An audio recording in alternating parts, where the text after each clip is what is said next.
friends. Now this class will be studying Newton's first law of motion. Newton's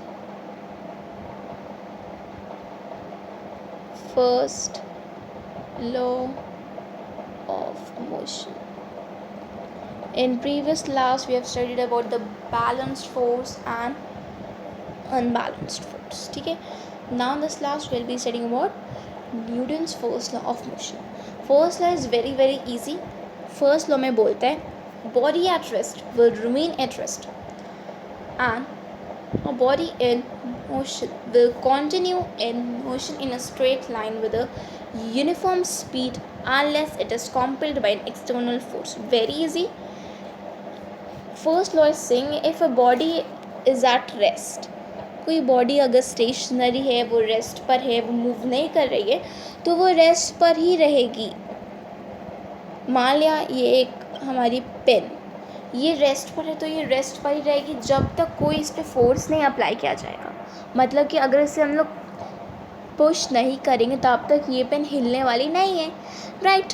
तो push कर रहे हैं तो हम लोग कोई फोर्स अप्लाई कर रहे हैं उस पर. अगर हम लोग फोर्स नहीं अप्लाई करेंगे उसमें, अगर फोर्स नहीं करेंगे, हम लोग नहीं देंगे, तो वो रेस्ट पर ही तो रहेगी ना. तो a body at rest will remain at rest. कोई बॉडी अगर रेस्ट पर है तो वो रेस्ट पर ही रहेगी जब तक कोई फोर्स अप्लाई नहीं किया जाए उस पर. अगर इसे फोर्स देंगे तब तो वो हिलेगा, बट जब तक फोर्स नहीं दे रहे तब तक तो वो रेस्ट पर ही रहेगा ना. And a body in motion will remain in motion. कोई चीज़ अगर बॉल है, ये मूव कर रही है तो मूव करती रहेगी, वो रुकेगी नहीं. वो तभी स्टॉप होगी जब कोई फोर्स अप्लाई करेंगे उस पर. ठीक है. अगर कोई फोर्स अप्लाई नहीं करे इस बॉल पे तो ये बॉल रुकने वाली नहीं है. अब आप बोलोगे कि नहीं, बॉल तो स्टॉप हो जाती है. अगर कोई बॉल मूव कर रही है तो वो कुछ डिस्टेंस कवर करने के बाद स्टॉप हो जाती है. स्टॉप इसीलिए होती है क्योंकि वहाँ पे फोर्स अप्लाई किया जा रहा है, वहाँ पे फ्रिक्शन फोर्स लग रहा है जो कि उसके ऑपोजिट डायरेक्शन में लग रहा है, जो उस बॉल को रोक रहा है. तो वहाँ पे भी देखो फोर्स अप्लाई हो रहा है ना. तो कोई चीज़ अगर रेस्ट पर है तो वो रेस्ट पर ही रहेगी. कोई चीज़ अगर मोशन पे है तो वो मोशन पर ही रहेगी जब तक कोई फोर्स अप्लाई नहीं किया जाएगा उस पर. कोई फोर्स अगर लगाया तब तो वो रेस्ट से मोशन हो सकता है और मोशन से रेस्ट हो सकता है. बट अगर फोर्स नहीं अप्लाई करोगे उस पर तो वो जैसी है वैसी ही रहेगी. Is it clear? Till here बहुत सिंपल है, कुछ नहीं है इसमें. Body at rest will remain at rest. कोई चीज़ अगर स्टॉप है तो वो स्टॉप ही रहेगी. कोई चीज़ अगर स्टेशनरी है तो वो स्टेशनरी ही रहेगी जब तक आप उसे हिलाओगे नहीं, डुलाओगे नहीं. ठीक है. तो तब तक तो वो सेम रहेगा. बट अगर कोई चीज़ अगर रेस्ट पर आप उसे हिला दिए तब तो वो एक प्लेस से सेकेंड प्लेस पे जाएगी. है कि नहीं? ठीक है. That only I am saying. तो उस पर कोई एक्सटर्नल फोर्स अप्लाई हो रहा है इसलिए वो अपने स्टेट को चेंज कर रही है. और अगर कोई एक्सटर्नल फोर्स नहीं लगाया जाएगा तो वो अपने सेम स्टेट पर रहेगी. अगर वो मोशन पे है तो वो मोशन पर ही रहेगी, वो रेस्ट पर है तो वो रेस्ट पर ही रहेगी. ठीक है. बहुत ईजी है. ओके.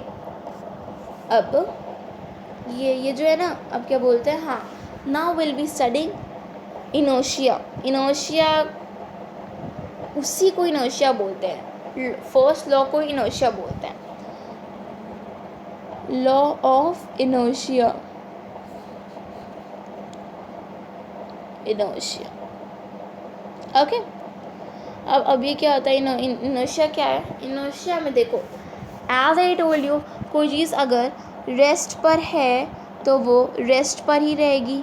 कोई चीज़ अगर मोशन में है तो वो मोशन पे रहेगी. कब तक रहेगी? जब तक कोई एक्सटर्नल फोर्स उस पर नहीं लग रहा है कि नहीं? है तो मैंने बताया ना कि कोई चीज़ अगर रेस्ट पर है तो वो रेस्ट पर ही रहेगी. कोई चीज़ अगर मोशन पे है तो वो मोशन पे ही रहेगी जब तक कोई फोर्स उस पर अप्लाई नहीं करेंगे. ठीक है.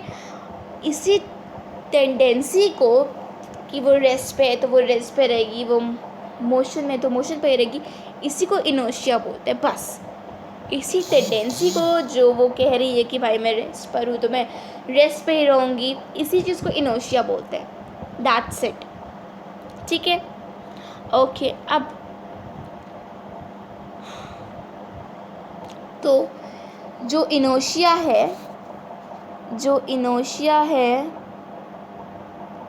Is directly proportional to mass. मतलब कि मास अगर इंक्रीज़ करेंगे तो इनर्शिया भी इंक्रीज़ होगा, मास डिक्रीज़ करेंगे तो इनर्शिया भी डिक्रीज़ होगा। ये कैसे होगा? जैसे कि if I have a cart, कोई कार्ट है मेरे पास, शॉपिंग करें, वहाँ पे कोई कार्ट है मेरे पास, ठीक है, समवॉट लाइक दिस। ये कार्ट अभी एम्प्टी है, ठीक है, ये कार्ट अभी एम्प्टी है, कोई चीज़ नहीं है इसमें अभी, ठीक है। अब क्या हो रहा है, ये इस मास क्या होता है? पहले मास होता है amount of substance present in a body. Mass और वेट सेम नहीं होता है। वेट होता है, weight is due to gravity. Weight हमारा चेंज हो सकता है अगर हम कहीं और जाएंगे, लाइक जैसे कि मून में वेट बहुत वो हो जाता है, हल्का हो जाता है, ठीक है। तो weight can change but mass can not change. Mass मतलब क्या होता है? हम किन किन सब्सटेंस से बने हैं उसको मास बोलते हैं, ठीक है। तो मास कैन नॉट चेंज। अभी इस कार्ड का मास बहुत कम है क्योंकि ये तो खाली है।